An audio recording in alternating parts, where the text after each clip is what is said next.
Nakabalik na po sa bansa ang OFW na binugbog umano ng isang grupo ng kabataan sa Taiwan.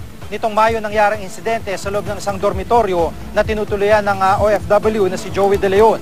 Pero hanggang ngayon, iniinda pa rin niya ang sakit mula sa mga tinamong pasa sa katawan at bali sa may kanang binti.